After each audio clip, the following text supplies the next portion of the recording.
like that Gautier song. You didn't have to cut me off. It's like that song could have existed for 1,000. That song is so good that he can't really have another song.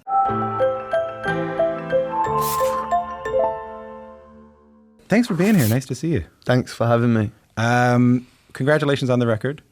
Cheers. Thank you. Talk to me a little bit about making it, because as far as my understanding of it is that you went in with some ground rules, and one of which was like you had to use like real instruments and be a band playing live off the floor. Can you talk to me about that? It was, yeah. Well, I mean, it seems quite an obvious idea for a band. It took us a while to get to any formal set of rules. I think because our last record had gone so far in a certain direction. If you look at it now, you know, the last record was very experimental, very, very long. This record was a bit more refined, quite a lot shorter. So you'd think that's maybe an obvious route, but it took us a while to figure that out. We were kind of, we spent almost 6 months to a year, what I would say, making Notes in a Conditional Form, which was our fourth album, part 2. Before we actually realized what the identity should be for this record. And it was just because we started having conversations about, like, we were at a period in our career where we were like, well, what are we? You know, we're loads of things, but what are like the fundamental ingredients, you know? And it was just about the songs. And we were like, well, maybe the actual most radical thing is doing something that a lot of people can't do. And the thing that we had that people couldn't do is that we've been in a band for 20 years. Yeah. And we can go into a studio and make a record just being a band, you know, like, and it be real, and it be a real expression, and have enough taste to make it fresh, I suppose. So when we decided on that, it was like, listen, let's just get a great studio and just make a great record. So there's like, if I understand it correctly, it's like there's a you're sitting with the band and you're going sort of like, what's the trick to this new record going to be? What's the thing about, maybe not trick is the wrong word. What's the strategy we're going to take on this new record? And you realize that the strategy to take is the one you have all along.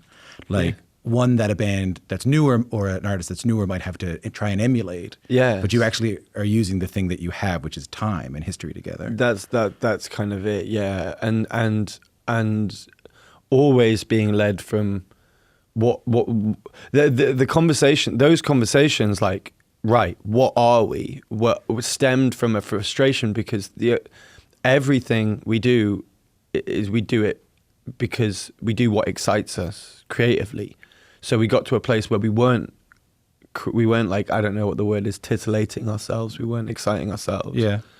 So these conversations happened, like, well, what is the 1975? What is this thing? And then we kind of opened it all up, and yeah, we realized that we had this whole currency of like you said, time and history and ability, really, to be honest. Yeah, like hours. Music, yeah, and musical ability. Yeah, like we can do that. Like, you know, it takes a long time for a band to like really be able to like have that kind of, what do you call it? You know, like almost like nearly psychic ability where you can predict each other's movements. You know, it takes a long time. You've been a band since you were 13, I think, right? That's right, yeah. And I want to talk about that in a second, but the track one on the record, the 1975, is the track one on all the records. It's titled the 1975 on every album. And it's sort of like a treatise of, is that good? Yeah, great. Yeah, right. That's sort of a treatise of, I had to look that one up. Yeah, thank you. Very cheap. Of what is both on your mind, on sort of society's mind, and sort of like where the band is. Is that sort of what it is? Yeah, a status update, essentially. Now, that's the first. So that's a repeated theme across all of our albums. So every album has started with the first track is called the 1975. Now, the first 3 albums, it was a different musical variation of the same thing. Yeah. Then the 4th album was Greta Thunberg, because the conversation we were having was, let's get a new voice. what was the most important voice at that time. It was Greta. We asked her, she did it. And then on this one, it was like we had the conversation about, right, we either stop doing that now or we do it forever. And we were like, we're all about commitment to the bit, you know, so we're like, let's do it forever, but maybe let's change. We can change the music. It can be anything. So I think what the 1975 has become now is, like you said, you know, this kind of, this checking in. It originally came from like video games, you know, like when you start up a Sega Mega Drive or you start up a Nintendo, you get like a Sega or something, like the console tells you that it's alive, and then the thing happens within it. I never thought about that. That's what it was doing. That's like before Sonic the Hedgehog started. Sega was just letting you know, I'm here. I'm here. I'm working. I like it, and it's like you're checking into this like familiar world, like, you know. So But does that crystallize your writing then? Like, is it like you? I don't know how you write. So is it like you write the sort of, here's where the world is, here's where we are, and then all the songs can come from that? Or are the songs written and then you go back and say, oh, there seems to be an emerging theme, this is what's going to be in the title song? To be totally honest, what happened was that we had a song that wasn't called the 1975. It was called It's About Time, or that was like the working title. And I realized that was doing the job that I wanted the 1975 to do. So that then became the 1975. I mean, I think all of our songs are written in isolation. They're their own thing. You know, our albums are kind of collections of songs. I only tie them together in the later stages of making a record, really. Your albums are collections of individual songs you've written amongst your life. Yes. And then later you sort of go like, okay, these ones belong here. Yeah, they kind of accumulate. I've never related to bands that like get together and write a record. Yeah. Like we're just always writing. Yeah. And then we just make the records out of what we have, you know? I know, I hear those stories. I think it was like Led Zeppelin. Like I was reading the other day that like they just went into the studio with nothing. I mean, it's mental. Like, I had a conversation like this with Steve, a recorded conversation with Stevie Nicks once, and they were talking about like making parts of Rumours and stuff, and the way that they did it. And if you think about like what the outcome was of those records, you know, the quality of those songs, all right, yeah, they were pretty good. It's like I just don't really relate to it. I can't imagine any tension or animosity driving any creative process. Oh, like that. I thought you meant like they got into the room and wrote it all together. You mean that there was tension within the band and they were fighting and they were having sex with one another, and then that, you can't imagine having that kind of thing. No, I can't imagine that being the bedrock for a creative process that is successful. Because, I mean, you know, me like being on drugs, like essentially like put the brakes on like the whole thing. Like I don't know how resilient we'd be to. I don't know. We're very close. You being on drugs put the brakes to what? To like the whole creative process. Oh yeah, it wasn't like, you know, like when I don't know, Keith Richards is like using or whatever, and then someone they take over. They kind of just can keep rolling on with it, or like, you know, like we were talking about Fleetwood Mac, or they're getting divorced, or they're fucking each other, or they hate each other, or there's argument. Like if we had an argument, we'd be like crying. Yeah. Like we're really soft with like when it comes to our relationship. So it's quite yeah. So I don't know what my point was. That warms my heart, Matty, because I watched your interview with Zane Lowe. And you said something like that, and I can do all the background when you're not here, so we don't have to go. You know, for people who don't know, you had a drug problem and you got help and you got through it. But what I love that you said about it was that it was because you guys have been together since you were 13. You said something like, it was the first time that one of us did something that the other ones didn't do. And that was mental, and it felt weird, and it felt that was like a feeling of like real like cheating, like real infidelity. That's what that felt like, because I don't know, I can't explain it. It's like we've spent so much more time with each other than like the majority of anybody would ever spend with like their siblings. And how much do you love your siblings, you know, and how close do you? So it's almost, and then you get like. It's almost like having like a twin or something. It's like, imagine if the twin started doing something that the other twin didn't, that would really fuck the dynamic. So I don't. Go on. That would really mess with the dynamic. Yeah.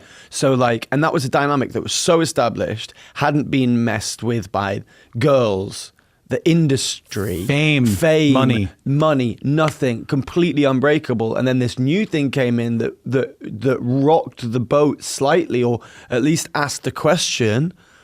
And that was terrifying enough. But the potency of our relationship is the one thing that like I was so lucky with, like when I was using like loads of drugs like that, was because when you go to rehab, you meet loads of people who have lost everything, and that becomes your incentive to like wake up and realize that hadn't happened with me. I'd been so scared of the idea of losing any of them that I'd gone to rehab, and then I was like, okay, well, I haven't lost it, so now I can kind of build back, you know. I haven't lost everyone's respect forever. I haven't lost everyone's trust forever. Like, this is a bad time. Whereas, you know, so, and I think that, you know, so yeah, like it was the first time that anyone had done anything that like the others weren't cool with. But what I hear about that, and you know, what I hear there is that the word I would use is that you all loved each other so much. Like they love you so much. Well, this is the thing. You know? I mean, to try and to make it about like now and the record is that like, that's the truth. And we do love each other a lot. And there's so much, you know, like, you know, everyone knows how much like division there is in the world between people and stuff like that. But like my actual life, like day to day, isn't filled with like that much turmoil and identity politics and kind of partisan political conversation. It's filled with quite a lot of love. Yeah, me too. To be honest. Yeah, me too. And stuff that I like. Yeah. And we I think we as a culture have become so defined by the signifiers. We've become defined by like what we don't like as opposed to what we do like. We used to be defined by what we loved, and now we're defined by what we're in opposition against. And I think this record was like there is one big part of it that like talks, I think, almost in depth at times about social and political issues. We could talk about it, but most of the record is like this call to empathy and this call to love and this call to like, you know, those kind of ideas that have been so deconstructed and all this kind of postmodern meta, jokey, irony, nothing can be sincere, everything. And I've been a proponent of that, do you know what I mean? And I wanted to make a record where I was like, fuck it, I'm just going to do a song that's called I'm in Love With You, and just swing the bat and not debase it and make a dick joke. I mean, I do make a lot of dick jokes, but like in the moment, like I try and be really earnest because I kind of almost haven't done that yet. Well, it's funny you mentioned that. I was going to talk about that later on, but let's do it now. So like when I was reading about the record, and God knows I don't want to talk to you about what people say about your record, but even when I read like the bio from your band on the record, right? Like one of the things it said, and let's acknowledge you don't write that, but like, you know, it comes from your world. It was like, I think the line said something like, Matty Healy looks into our postmodern, looks into our postmodern world and tries to determine whether true love is even possible given the excess of sentimentality and given the, a bunch of stuff, you know, like our irony, our baked in cynicism, our detachment from one another. But I will say, when I listened to that song, and I hadn't read any of that stuff yet, I just thought it was about how much you love somebody. Yeah, well, that song is, and I think that what I did on this record is that every time I've gotten close to sincerity in a song, I'll debase it. So I spent time in the studio with a song like I'm in Love With You, trying to get in like a I'm not in love with you or something like that, because I always feel the need to do it. And that is something that I've learned. I've been so defined by all this like postmodernism, nihilism, cynicism, addiction, self-obsession, individualism, all these kind of things. And it's like eventually it starts to give way for a more like less sexy set of circumstances, like responsibility, question mark, growing up, question mark, community, question mark. Do you know what I mean? And I'm not following you there. So you were sort of defined by, you were sort of defined by this like cynicism, and you were defined by darkness and addiction and wry irony and everything with a wink, and that you weren't allowing perhaps more boring but purer things like responsibility and love, these things into your life. Exactly. Okay. If you dethrone sincerity or earnestness with irony, you eventually get like an equal tyrant. Do you know what I mean? And I'd gotten to that point where I was like, I'm done with this. I want something a bit like that has a bit more substance. It feels quite brittle, all this, like there's always obviously still humor in my work, but like I just wanted to say, like, so that was a response to what you said, like, oh, I felt like you were saying, oh, I'm in love with you. I am. But then when I'm saying the other stuff, I'm talking about, like, I've just managed to get my ducks in order a bit more, because I think my other records all the songs were about the same thing. Do you know what I mean? Whereas this has a bit more kind of emotional consistency. The love songs are there, and they're obviously love songs, and that's where their vulnerability is there. And you have other songs like Part of the Band or something that are a bit more journalistic or something like that. Not to call myself a journalist, but how does it feel good? Because I feel like, as someone who I have tried to stay on the path of goodness and warmth and kindness and sincerity, and it is challenging at times, because I can find myself on the subreddits, and I can find myself on the podcasts, and I can find myself into that thing, but I'm guided by it. And I'm guided by a belief, I think, somewhat selfish, which I think is the secret to doing good things for people, is that it actually makes you feel really good too. Of course. So I have been guided by this idea that sincerity, that whatever that is, makes you feel the best. Mm-hmm. So now that you've found yourself jumping into the pool of sincerity, does it? Yeah. Yeah? It feels, well, especially because I've had to like walk the walk, because I've been talking about it for ages. Like on my third album, I had a song called "Sincerity is Scary," about how that's the scariest thing, is looking like a dickhead in front of your mates. Do you know what I mean? It's like, so being open and vulnerable and goo prone and will, like, that's what's really scary, instead of being like, making an ironic joke in the face of anything earnest or that can make you feel soppy. It's so much easier to do that. So I try not to do that. I do it a lot in like character. I'm almost like in character a lot now. Are you? A little bit, yeah. Like the show is quite theatrical now, and it's about, it's about the kind of the God, I'm sounding like a right uni student today with my vocabulary. Is that me? Is that bringing it out in you? I don't know what it is. I'm not wearing tweed. Like, I'm not doing anything like that. I feel like I'm being like pretentious, but I need to talk simpler.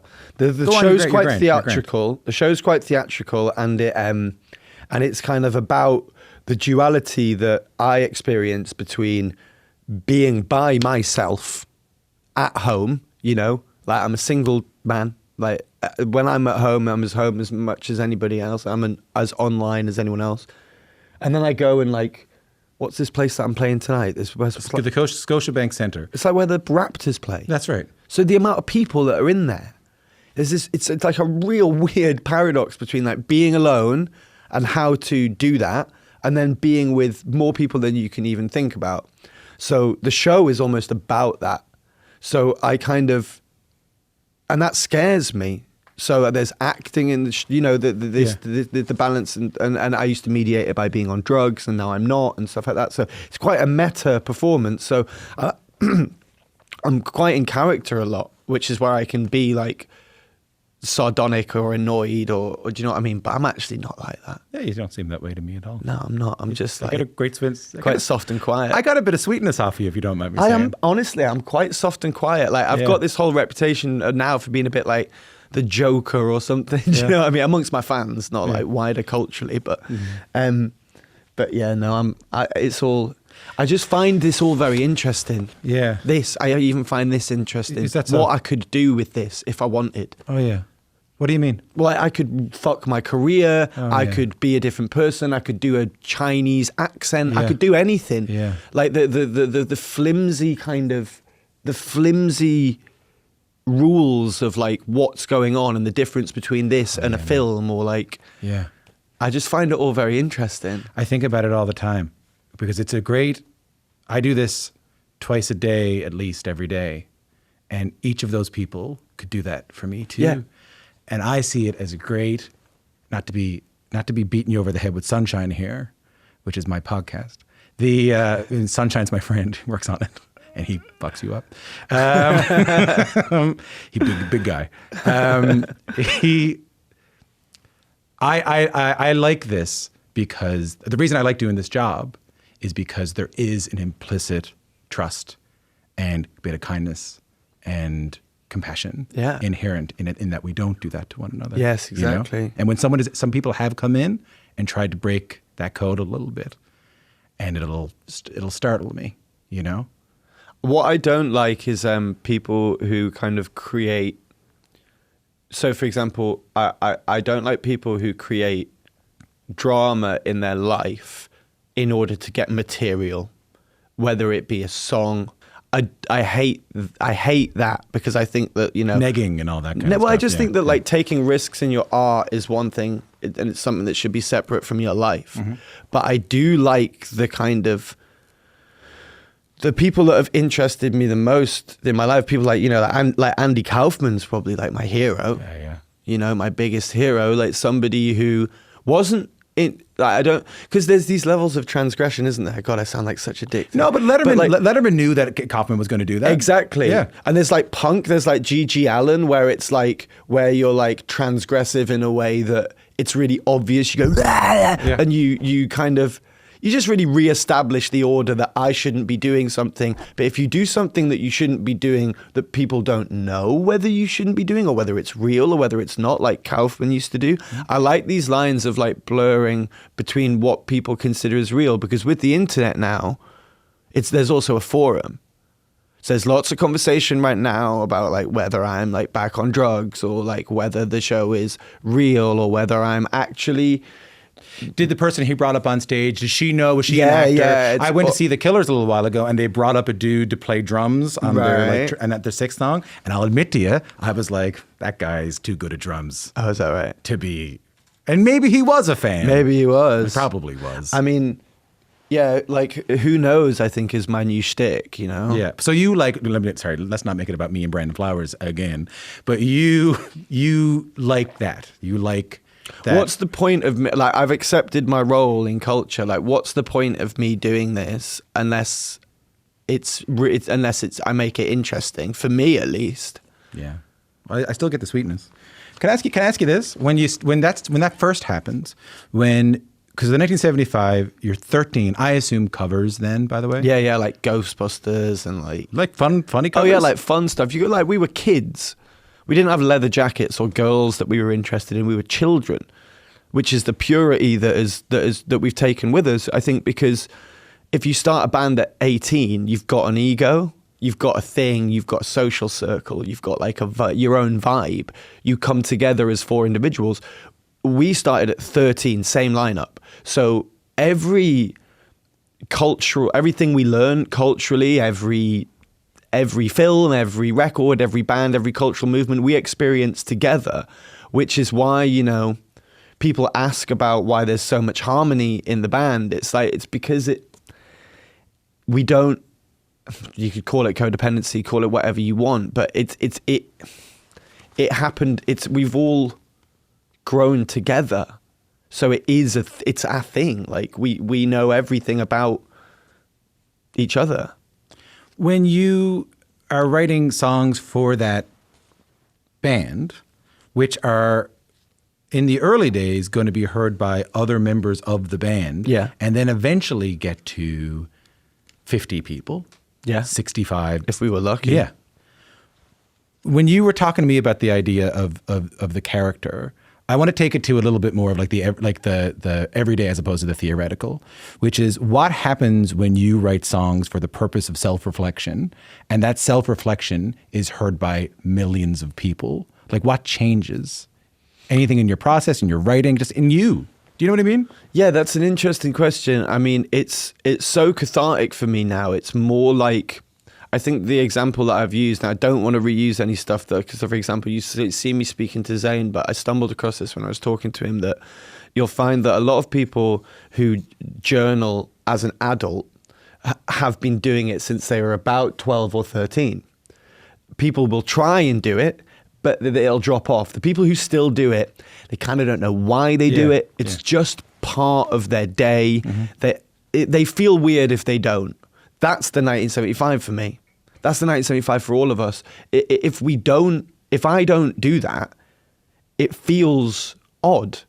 But what happens when you're 18 and all of a sudden you go from 20 people reading your journal? Okay, so I still don't really know. Okay. It's a bit like therapy. You go into therapy and you say, I feel like this, and the reason I feel like this is because of that. And then a good therapist will go, are you sure that you don't feel like this? And are you sure the reason that you don't feel like this is because of that? And you go, oh my God. That happens to me with songs all the time. I think I've written something about something, and then some 17-year-old kids like, oh yeah, you know how that song's about this? And I'm like, whoa. Like on some forum, on some subreddit, you'll read it and you'll go like... There's that famous moment in like Inside the Actors Studio where James Lipton does it to Steven Spielberg. He asks him a very kind of what he seems to think like is an innocuous question, if that's the right word, about like his mother and his father being represented in a film as two different things. And Spielberg's mind is blown because he doesn't even know. I mean, that's the song Hallelujah. Like, we can get into that idea of like, who owns us. You know, you're only like, I'm not remotely religious at all. But like, sometimes when I see like, what have we played to? Like, I don't know, 90,000 people or something singing like somebody else, which is something that somebody else from start to finish as a song happened in 90 minutes in an evening in LA when everyone was like high in 2015. It was not a big deal. So when I see that, I think like I don't know how much, it's because I'm not a pretentious guy. Like if we're like hanging out and we're like, I'll be pretentious in my work, but you know, I'm not the type of person to be like, what does it, but like, I sometimes feel like I didn't do that. Like I didn't intend on that. And I don't have the ability to do that. Like that was an accident. So sometimes I think people are just able to like channel this, like, you know, it's that idea of consciousness. It's like, do we have consciousness, or is it like a radio station that we can tune into? Like, I'm more into the latter idea. You know, like, I don't know. Sometimes it's like that there is something that your music has channeled into, or that your music, is like Bob Dylan.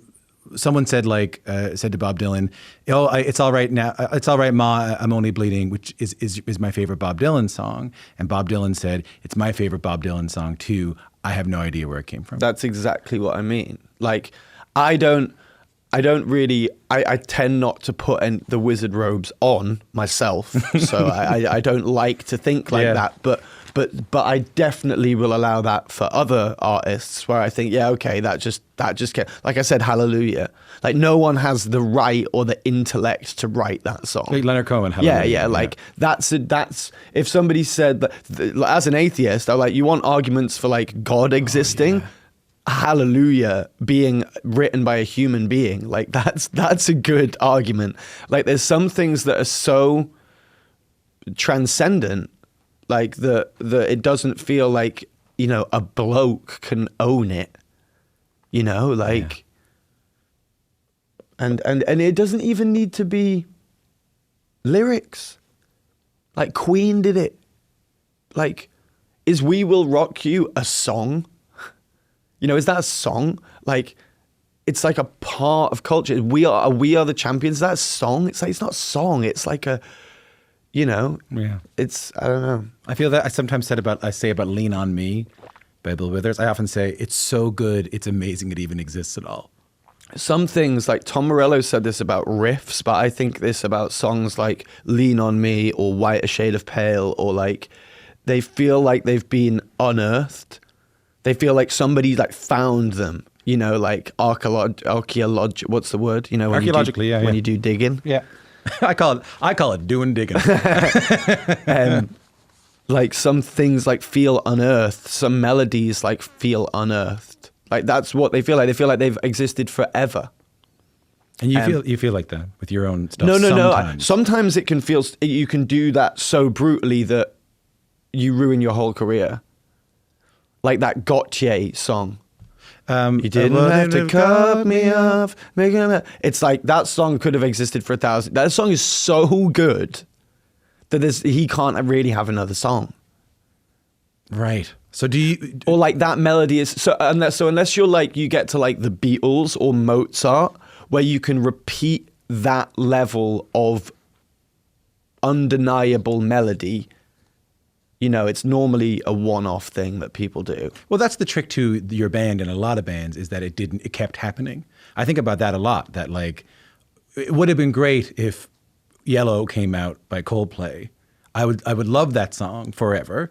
What's way more remarkable than Yellow coming out by Coldplay is Viva La Vida coming out by Coldplay. Fix You coming out. It's Fix You coming out. I think for you guys, like, it's incredibly remarkable for your first record to do that well and people get excited about it. Sure. What's even more remarkable to me is that you are still putting out songs like that and of that caliber and of that. You know, that to me is, I'm not just trying to No, I really appreciate that. And I think there's no point in, there's no point in putting out a record unless you think it's your best record. So if you're at a place where you think you're making your best work all the time, you're doing something right. And, you know, we don't make, I think people like making money as well. The only reason we make money is to make music. That was the original plan. All we ever did was like scrounge money so we could make music. We've never made music to make money. Like, that's the cart before the horse. So I think that's what people start doing. They go, oh, this makes us money. And then they go after the money. Whereas all we've done is like, let's make as much money this year, so next year we can like play GTA in the studio and make a record. And just make the record you want to make without worrying about... That's all we do. And then we reinvest it in like a sick show. Right. And then we do it again the next year. Right. And even if that means turning down the I've heard that about you guys, like turning down bad placements or turning down bad tours or stuff like that. I've turned down everything. I feel bad sometimes. The things that we've been offered to do, or the things that I've been offered to do, that I just feel like, yeah, but it'll change what the 1975 is. And when there's kids turning up to me and they've got like, fucking love it if we made it or whatever, and they're like crying, and like, I'm not gonna like, Jack Antonoff has this great thing that we talk about all the time, and he's like, if we're at a party and we're talking and I start like just talking to you and I'm looking over there, like every time, you're eventually just going to be like, go and talk to them. If you do that with your audience, they're just like, mate, I'll find another favourite band in 5 minutes. And I'm not desperate to keep people as my favourite band, but what I'm not going to do is like look away. Radiohead never did that. Like, the greats have been like loyal to me, apart from LCD doing that weird splitting up and then getting back together, which I totally understand. But like Radiohead, LCD, the Rolling Stones, I mean, forgive them, you know, like a couple of records, like, but they've all been great to me. You know, I'm not going to turn around. Great to you. They've been great to you. Yeah, because great art, music, or anything, it makes you feel personally addressed. Yeah. Quentin Tarantino's been great to me. Paul Thomas Anderson's been great to me as a huge fan. They haven't done that thing where they look away and just do some huge cash grab that makes me go, oh, but what about the whole like relationship that I have with you, is that, and like that inspires me and that makes me feel like that everything isn't just about like commercially minded stuff, you know? What I'm also hearing though is that you don't want to put one past them, because there's a great songwriter out in Nashville. He died in the early 2000s named John Hartford. He wrote that song "Gentle on My Mind." You know that song? I don't. It's like a big country song. Okay. Glenn Campbell recorded it. Oh wow. Yeah, okay, good song. Hear it. But he and that's the world I come from. It's like bluegrass and country music and folk music and Irish music and stuff like that. And he said this thing that sticks with me all the time. He said, "You can't trick them. Like they can tell on a molecular level if something you're doing is inauthentic and is something you're doing is not for the right reason. That's all it's about. We don't have a hit. So we don't have really. like a hit. You don't have Just. You don't have, No, we don't have a hit like that. Because it's only about authenticity. And that's the thing about like pop music. Like there's certain things, it's like when people are like, can I like this? It's like, do you believe it? Like there's like certain Justin Bieber songs that I'm like, I believe it. It's not, okay, it's not, Suicide or Donny Hathaway or something we could all be like, oh, we're cool. It's like, it's just about, is it real? Do you know what I mean? And when it's not real, your audience can tell it immediately. And if people are invested in stuff that isn't real, those people aren't into music, because there is a big market of music for people who don't like music. Yeah. Yeah, there is. There's a huge market for that. Yeah, there people is. that buy one CD a year for the car or for the gym or a CD, or they have a streaming, and they have there's a whole market for that, and that's great, but like not for like real. And this is where I have to be careful, because I don't make alternative music that is so alternative that it can't be criticized. I kind of make pop music because that's what I love, but we're an alternative band. That's how we operate. So I also need to be careful. I don't understand that. Because I don't understand this, or I don't understand if I start making pop records. So you consider yourself to be making pop music? Do you not? Do I consider you making pop music? Yeah. I do, yeah. Right. Yeah. So if I'm making pop music, and then on top of that, I'm being commercially minded. That's not the part that I'm struggling with. It's we run ourselves as when I say struggling with, it just means I'm kind of dumb. So you make pop music. Yeah.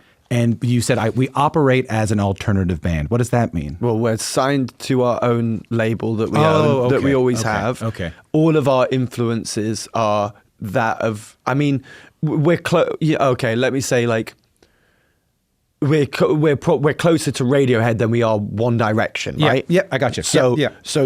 But we have songs that are straight up pop music. Mm-hmm. We have songs that are straight up, even like, I don't know what you could call it. We have just alternative music. And kind of country-ish. Country music. Yeah. We're a strange band. But what I'm saying is that, you don't have to worry about being commercially minded if you're in the most impenetrably alternative band in the world. But like, if you're making music that people have access to and you want it to have depth, you got to take it really seriously and you got to think about it. And you can't take for granted a second. No, and you can't take people's attention or intelligence for granted. That's beautiful, man. Yeah. What? No, I was just going to say, because music's just, it's what I like about music is that I don't make high art. That's why I enjoy like making as much high art as I can in my records and on stage, because we had this whole argument with the other week, because not an argument at all, we just had a conversation. I haven't done an interview in like ages, by the way. This is why I'm just chatting. I don't really do interviews anymore, but that's why I'm just talking. Well, thanks for coming in then. No, it's nice to talk. I don't really talk. But we had a Ticketmaster, right? You sell tickets, and now there's this secondary market where it just goes mental. Everyone knows about the Taylor Swift thing. That happened just last week, right? Yeah. So the band is quite popular at the moment. So like, I pretty much refuse. I don't understand money very much, but for me, 40 to 50 quid, you can't be more than that for a ticket, because then I want kids to leave our shows and want to start bands. I don't only want rich kids to leave and start bands. It's not like we're poor kids but I don't want there to be a door policy on who gets to see my band. So it's like 40 to 50 quid. It's different. Like, and then, so what I'm saying is that that's one of the things that's really important to us, is that like, music is really, really democratic. Like, it's not high art. It's not like, we want people to see us and think like, I can do that. And sorry, I didn't really have a point, because I was just looking off in the distance and you said what? All I was doing was really pondering on that kind of idea of like, I don't want kids paying 200, 400 quid to come see a band, which is why we're going on tour so much. We're going to come back and like do another tour in America, because like, I don't know, it's like, I don't know. You have Bruce Springsteen said something like that in like 1988. I mean, ironic because he got in trouble a little while ago too. But he said something like that in like 1988. He said like, I need to be people who are represented in my songs need to be able to attend the concerts that I perform. Yeah, exactly. And I'm not. I never pretend to be like a working class hero like Bruce Springsteen is, because everyone will be like, oh, he's trying to sound like some kind of like mank man of the people. I'm just saying, like they do with Bruce Springsteen, by the way. Yeah. No, I just I don't know what I mean. I just mean that I think that we're hopefully we're still. The reason we're popular is we're doing it for the right reasons. Yeah. Yeah. I think the reason you're popular is the music's very good and that you love the people who are listening to it. I don't know how to do a fucking interview anymore. Is this not going well for you? It was all right. Was it all right? What happened? I don't know. I just felt like I just chatted on. No, you did great, man. I'm really like ticky and chatty at the This moment. is going to be a TikTok anyway. Don't worry about it. We're going to cut this down to what, like 90 seconds? Okay, sweet. So don't worry cool. about that. Sweet. It'll be like on The Simpsons where they just like we'll take one of your words and just turn it into something else. Can I ask you a sort of let me close off like this. Like when you're to be 13 years old and in the same band as you were with the same people, and you've gone through all of that shit together, is remarkable. And now your records are bigger than ever, man. Like, and you're like, you guys are becoming like you have become like a cultural touchstone, and, you know, and you're all over TikTok and all that stuff too. Like it's a whole thing now. Yeah. It's different than it was when you started, right? Yeah. Are you particularly proud of anything with the band? Like, are you most proud of anything with the band? Our relationship in the sense of the majority of anything that happens in a relationship is unspoken. So there's kind of unspoken rules. There's like, and I think that just our acknowledgement of who we are, how we operate, who needs help at what time, and how that doesn't need to be communicated, I suppose makes me proud, because as men, that can be difficult. Men, ego, money, small space, that can be a recipe for disaster. Do you know what I mean? And I think that I'm proud of us as men probably the most, because I think that we've kind of mediated those tensions by being very tactile, very open, and very silly. This is the thing that I don't think people appreciate. I always make this joke, like, people are always like, how have you been? How do you do? I'm like, what is wrong with you people? Have you not got mates? Yeah, you just joke around a lot. That's all it is. Yeah. And I'm not trivializing it. No, I know. We were 13. What do you do when you're 13? It's like super bad, right? Yeah. It's like your mum, all that. That's the level of humor, right? Yeah. That's what it is. We were like, we've been given a license to stay like this. We can dress like grown-ups, we can have girlfriends, but what we can really do is get away with murder. And that's all we do. We just fuck around. And then we go in the studio and we have this kind of like spirit of fun, and then we make music, which we love. It's not that complicated. People get so like serious. That's the thing. I think that's the problem. Like Oasis. Tell you what, you can put this in. What are Oasis doing? Can you imagine being in, potentially, right now, still, the coolest band in the world, and not doing it because you're in a mard with your brother? Do you know what I mean? I can deal with them dressing like they're in their 20s and being in their 50s, but acting like they're in their 20s. They need to grow up. And Liam isn't the problem, I don't think. What are they doing?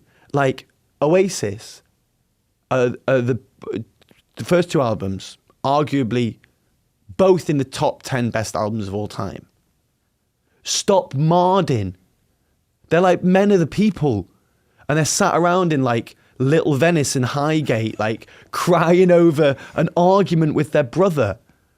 Grow up. Headline Glastonbury. Have a good time. Have a good time. Yeah. Have a laugh.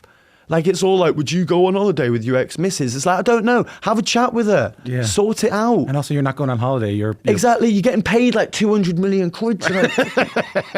And you're Oasis. Because there's not one kid. There is not one kid. There is not one person going to a High Flying Birds gig or a Liam Gallagher gig that would not rather be at an Oasis gig. There is not one person that's there going, you know what? I loved Definitely Maybe, but my favourite thing is fucking Noel Gallagher's High Flying. Do me a favour. Get back together. Stop messing around. That's my public service announcement for today. I appreciate that. The Canadian public really appreciates. You can leave that in. That's what Oasis need to hear. You know what? We're going to send it to them right now. And I say that because they're the best band ever. Yeah, and I would love to see that too. I would die in an Oasis gig. Well, man, I got to tell you, like, I get such a sense of appreciation off you and gratitude off you, and I just love bands and music. I know I do. I know you do. It's lovely to meet you. Yeah, so nice. Like, thanks for coming in, man. Thanks, man.